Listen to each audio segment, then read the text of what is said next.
Queridos irmãos de caminhada, que Jesus esteja sempre em nossos corações, pulsando nas fibras mais íntimas de nossas almas. Hoje vamos falar da lição número 16 do livro Palavras de Vida Eterna, pelo Espírito Emmanuel, psicografia do nosso sempre querido Chico Xavier.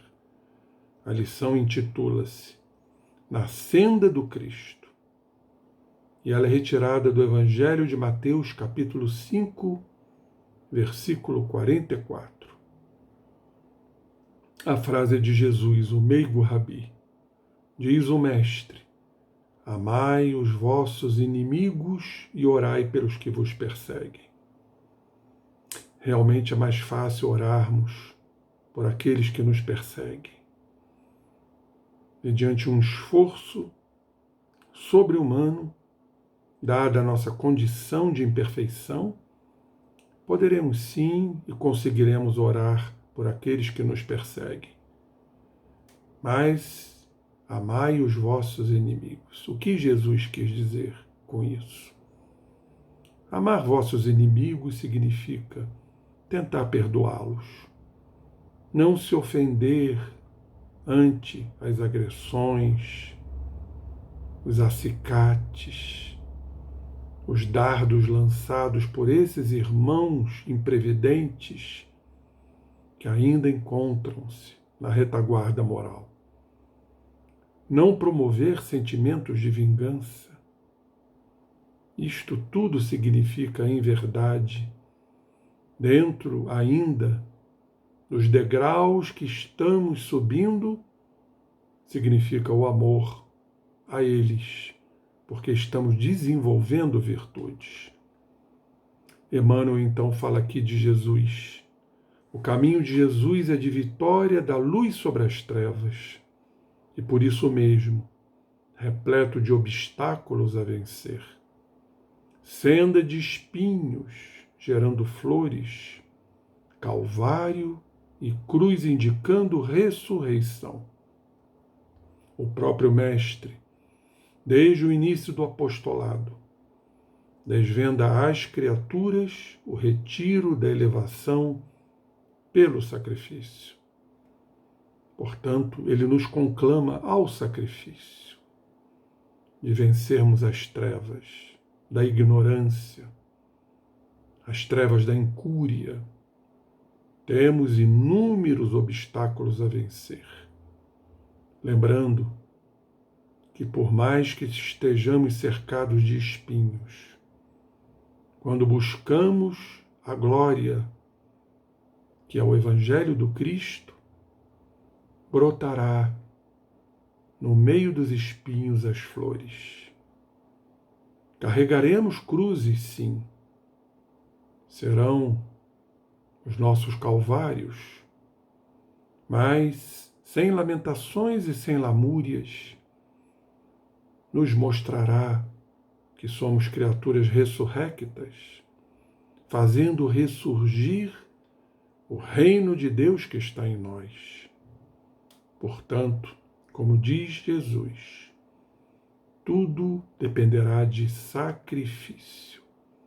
E ele sofreu. Ele renunciou o divino esplendor do céu, como espírito puro, para a sua grande missão, acomodando-se à sombra terrestre na estrebaria.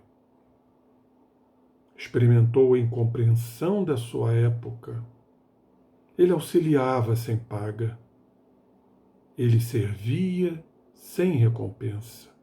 Como ele mesmo disse, eu vim para servir e não para ser servido. E padecia a desconfiança dos mais amados. Isso tudo fez parte do messianato de Jesus, renunciando, dentro da sua condição de espírito puro, o esplendor do céu, para vir à sombra terrestre, para trazer o Evangelho a todos aqueles que iriam palmilhar seu processo evolutivo dentro das encarnações por vindouras. Enfrentou sim a incompreensão da época. Auxiliava sem cobranças. Padecia a desconfiança daqueles que ele mais gostava, os apóstolos escolhidos. Padecia essa desconfiança. Depois de oferecer sublime espetáculo de abnegação e grandeza, ele é içado ao madeiro por malfeitor comum. Ainda assim perdoa aos verdugos, como ele mesmo proferiu na cruz. Pai, perdoai-lhes porque eles não sabem o que fazem. Diz aqui Emmanuel, ouvidas as ofensas, e voltou do túmulo para ajudar. Esse era o amor incondicional do Cristo. Todos os seus companheiros de ministério, restaurados na confiança, testemunharam o Evangelho, a Boa Nova, atravessando dificuldade e luta, martírio e flagelação. E nós, que já estamos vestindo a túnica nupcial, atravessaremos muitas dificuldades pessoais, dificuldades com companheiros das lides, dificuldades com outros companheiros ainda ignorantes em relação às leis de Deus. Mas temos que lutar e perseverar. Passaremos por martírios e flagelações pessoais, íntimas, extremamente dolorosas. Esta é a nossa missão. Mas tem aqueles inúteis, nos círculos de fé, que fazem petitórios de protecionismo e vantagens inferiores. Aqueles que pedem, suplicam, que estão aparentemente nos círculos de fé, mas que apenas desejam favorecimentos, atendendo seus interesses pessoais, mas ressurgindo no Espiritismo. O Evangelho faz-nos sentir que tornamos a carne para regenerar e reaprender. Aí está a reencarnação.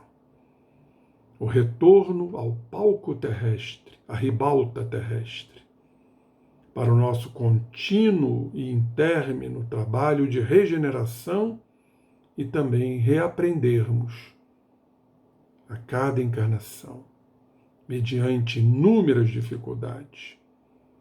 Com o corpo físico, retomamos nossos débitos, nossas deficiências, nossas fraquezas e nossas aversões.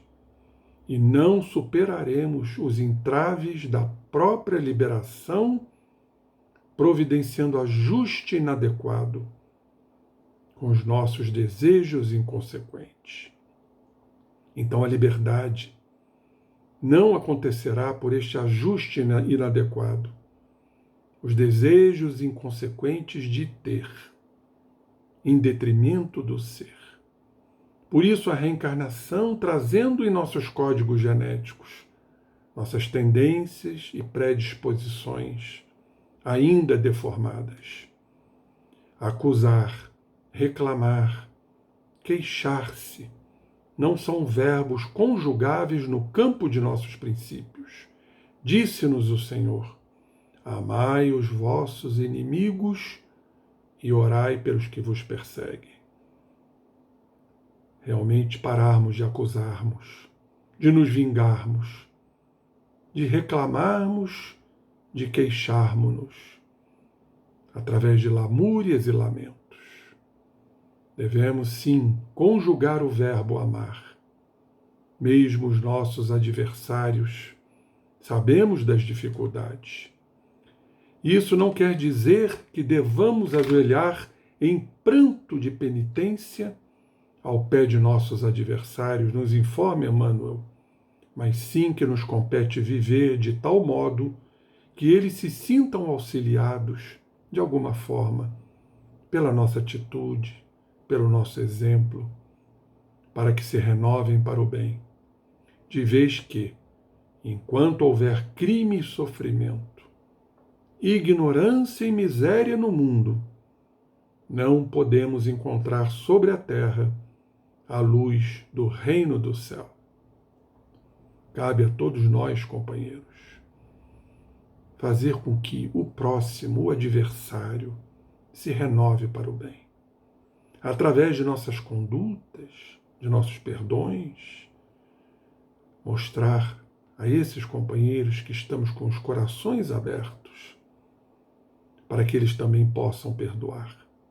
E aí sim, vamos propiciar a esses irmãos que eles se renovem para o bem, porque a terra caminha para que tenha luz.